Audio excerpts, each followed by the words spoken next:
Hello, this is Pastor Jeff Short, and welcome to another episode of Christian Answers. Today I will be talking about a musical play that was performed about a week ago that I saw on television called The Passion.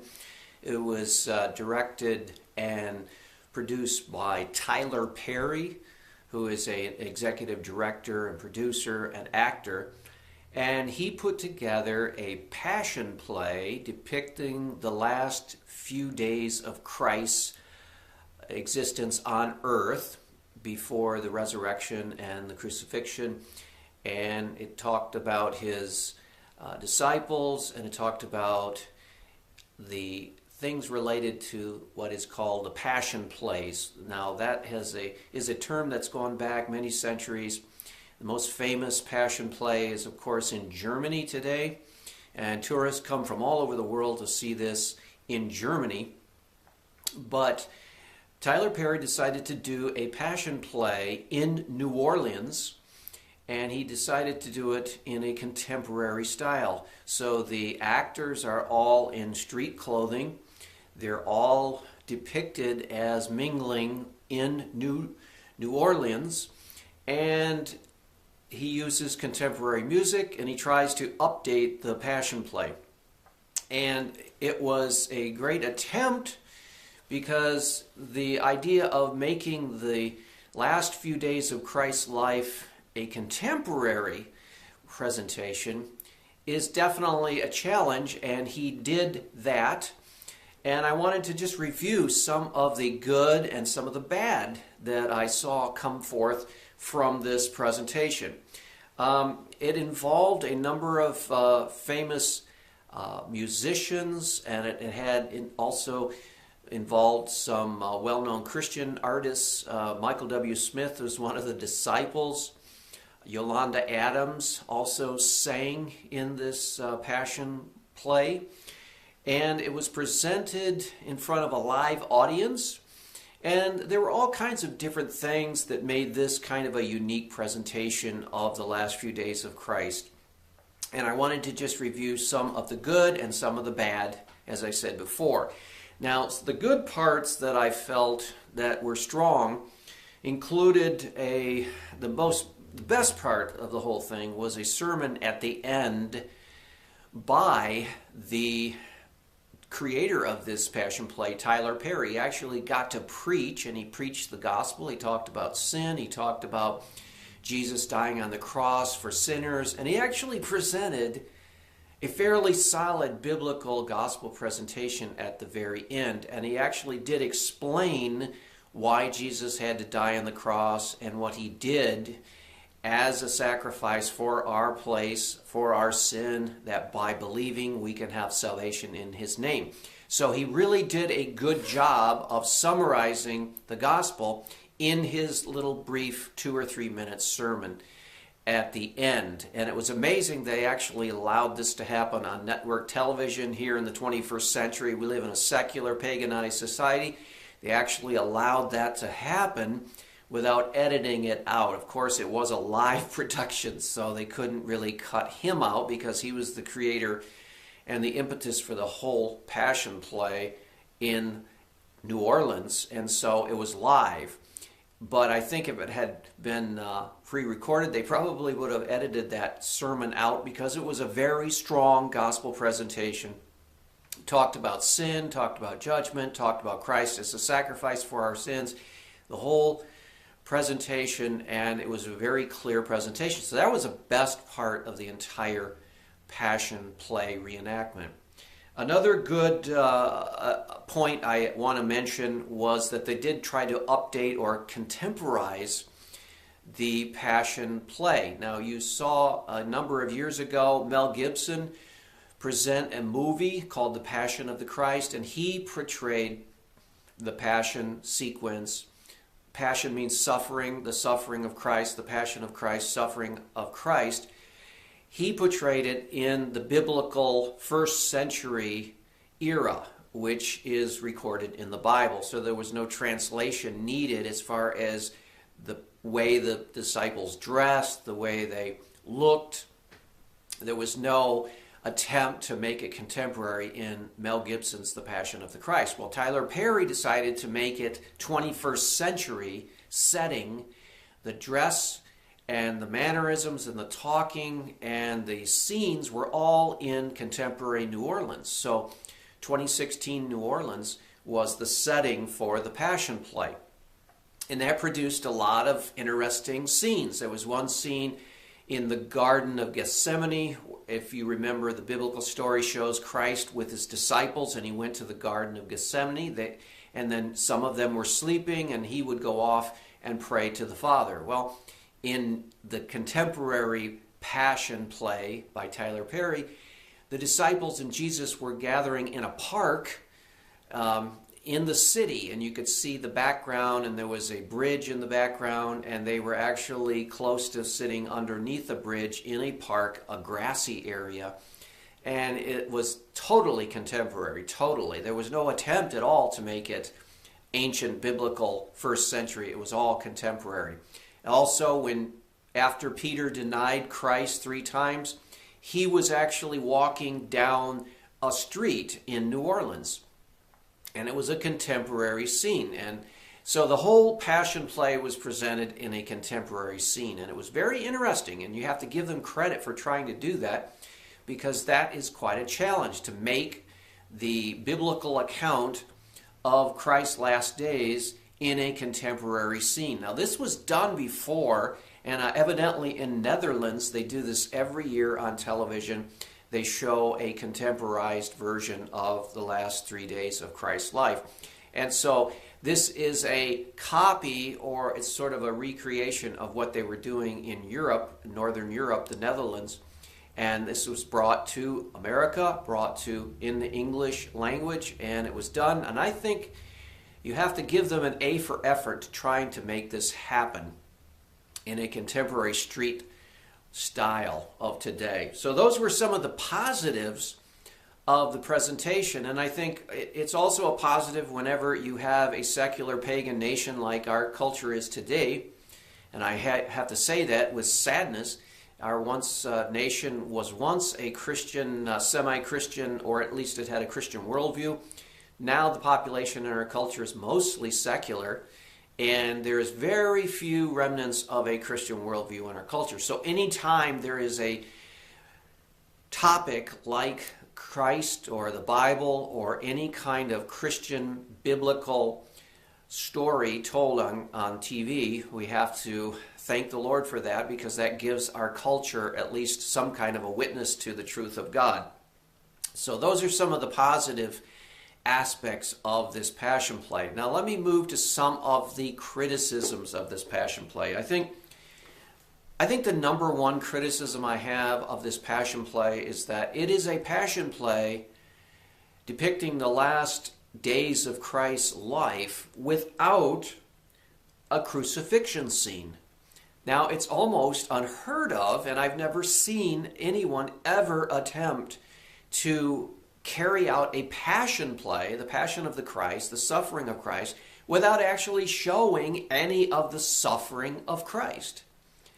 There was no scene depicting him before the Roman soldiers, mocking Christ, clubbing Christ, beating Christ, whipping Christ. We don't see any of the crucifixion scene. He's not on the cross at all in this Passion Play. There was no suffering on the cross. There was no quotation, "Father, it is finished. Father, into your hands I commit my spirit."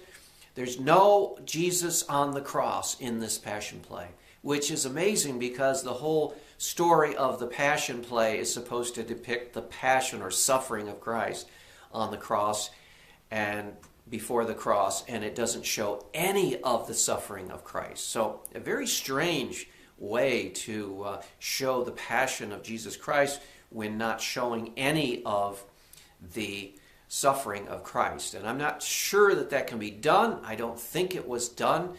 I think it was done intentional. I think they figured that maybe Mel Gibson's Passion of the Christ was too violent, was too gory, there was too much blood, too much suffering in that, and so this Passion play basically took out all the suffering of Jesus Christ, which I think is a gross misrepresentation of Christ and his suffering. So I would criticize the Passion play on that level because there was no suffering, there was no passion in the Passion play. Another negative was it was made for television, and the video aspect of it was very apparent because every so seconds they would cut to the live audience. There was actually a live audience of hundreds of people from New Orleans who came to be a part of this production. And the problem was that every few minutes or every few seconds, a camera would cut to the audience to see their reaction to things.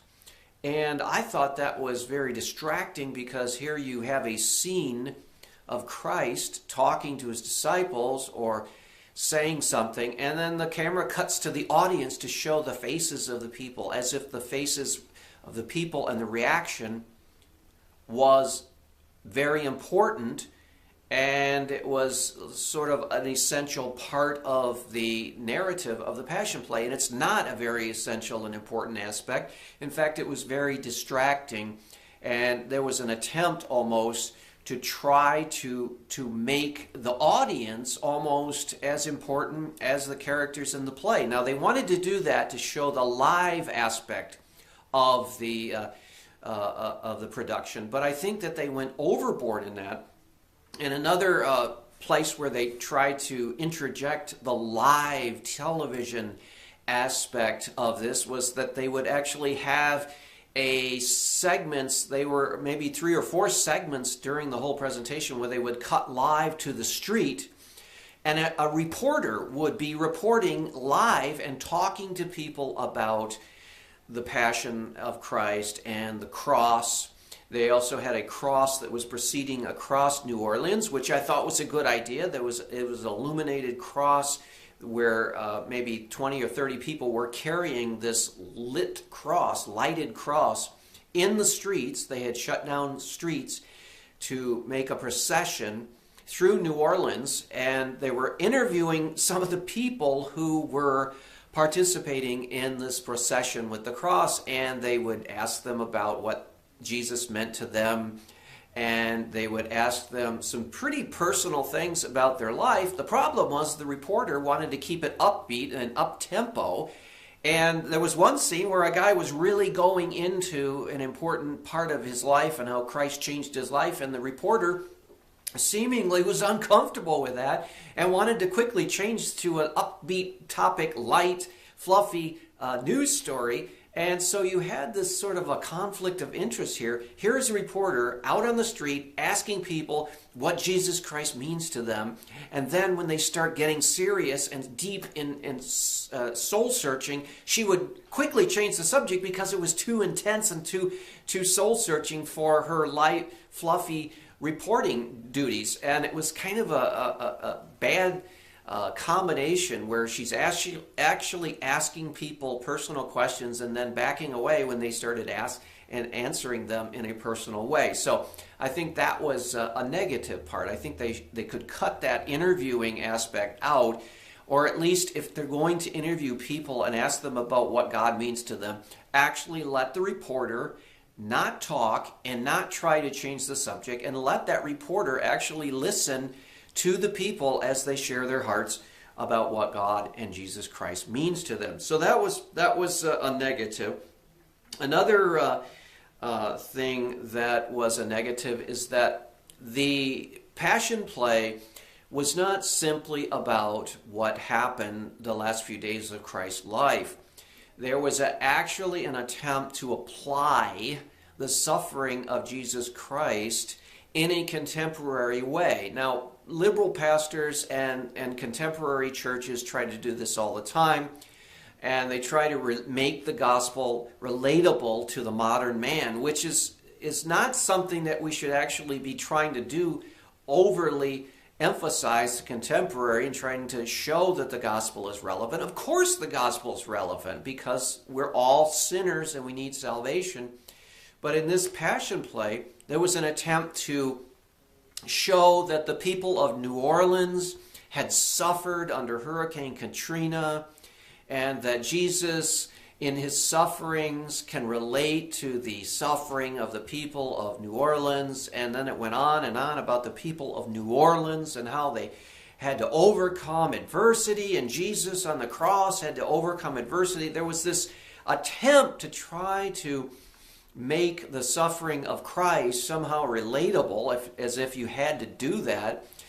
And they tried to parallel the suffering of the people in New Orleans. Well, I think that attempt is not a good mix, because everyone has places in their life where they suffer, and everyone has places in their life where they can relate to Jesus Christ.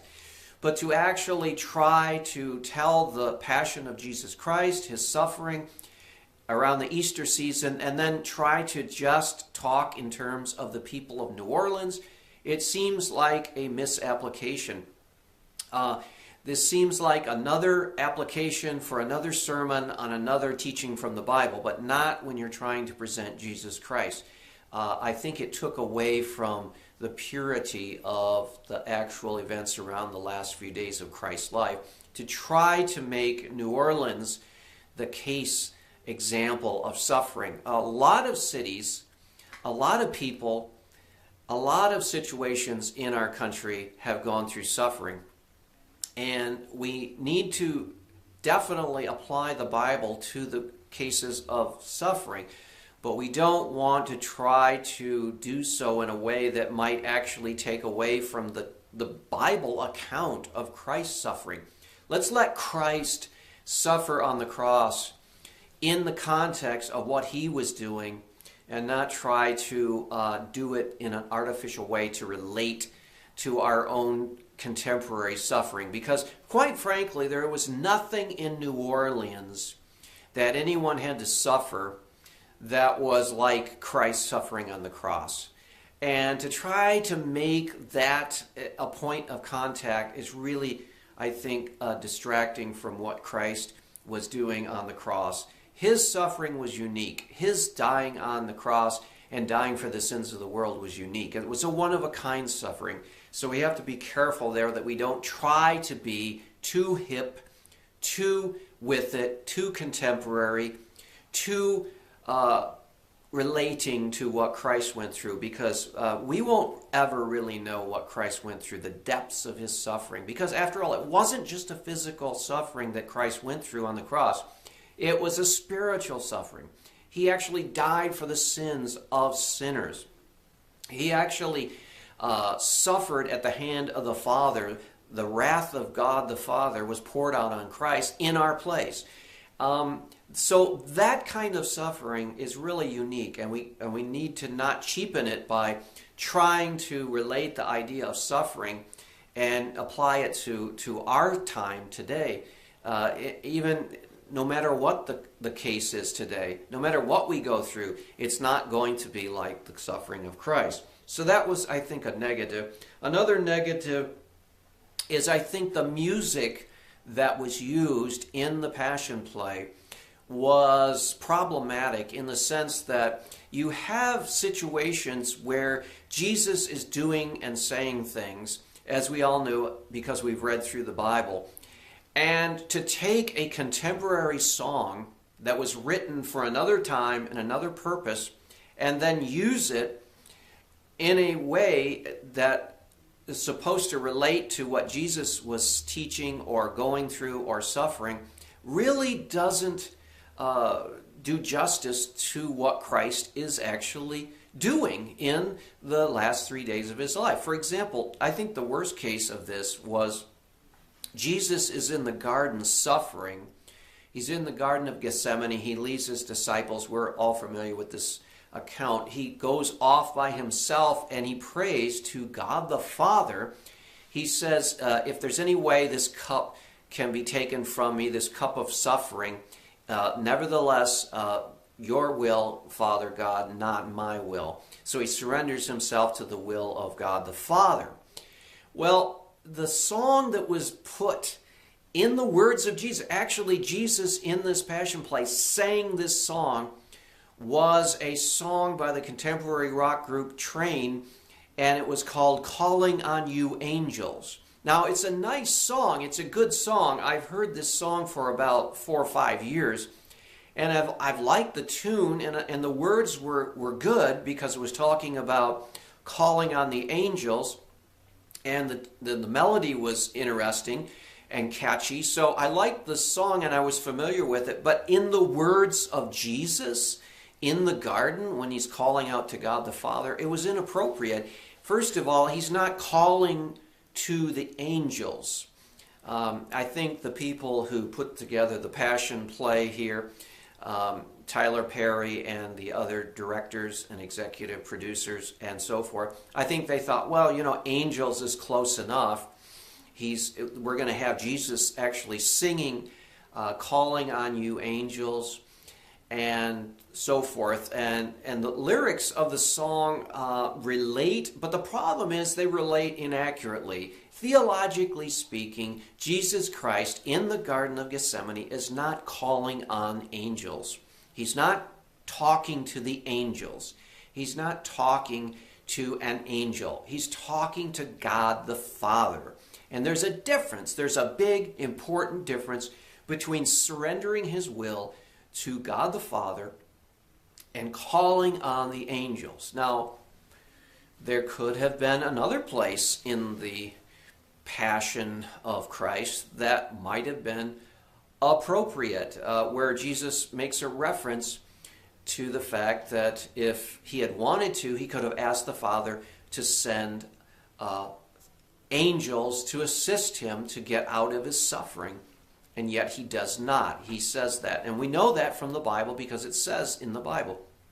But to actually have Jesus in the Garden of Gethsemane praying to the angels instead of God the Father is really a gross theological mistake, and I think they needed to really rethink that whole aspect because it was inappropriate, you might say, out of place. Another glaring problem that I found with this play was that there was at no time was there any hint that the Jewish religious leaders at the time of Christ were the ones who were the instigators of Christ's death. There was no reference to the Jews or the Jewish leaders as responsible for the Christ death on the cross. The Bible clearly presents the account of Jesus' death on the cross is the result, earthly speaking, of the Jewish leaders opposing him, handing him over to the Roman leaders, Pilate, and at their urging put to death on the cross of Rome. And it's clear from the scriptures that the Jewish leaders orchestrated the death of Christ, and they also encouraged the crowd to shout, "Crucify him," when he stood before Pilate. And the problem is, in this Passion play, there is no reference to Jewish culpability. There's no reference to the Jewish leaders at all. The only thing it showed was Jesus before Pilate, and Pilate was the one that received all the blame for the death of Jesus Christ. If you had just listened to the Passion play presented by the Fox Network this past week, you would have concluded that Pontius Pilate was the bad guy because he put Jesus Christ to death. And Pilate must have had some reason. It doesn't explain what reason it was. But we know from the Bible that the only reason that Pilate put Jesus to death was because of the Jewish leadership encouraging him, bringing him to the Roman authority, handing him over to the Romans, and encouraging the crowd to encourage Pilate to crucify him. So there is Jewish culpability that is not shown in the movie, and that's another flaw. Now, the other flaw in the movie is that the people who came to arrest Jesus in the garden, it does show Judas betraying Jesus with a kiss. And it does a good job of showing Judas agonizing over that decision in a contemporary setting. He was walking and singing and talking in a contemporary New Orleans warehouse, rustic part of the city. Showed that. That was good. But when Judas came to betray Jesus, who were with him? The Roman guards? No. Who were with him? The Jewish temple guards? No. The police. They actually had people in police outfits coming to arrest Jesus. And so you have a scene where Jesus and his disciples are surrounded by the police department.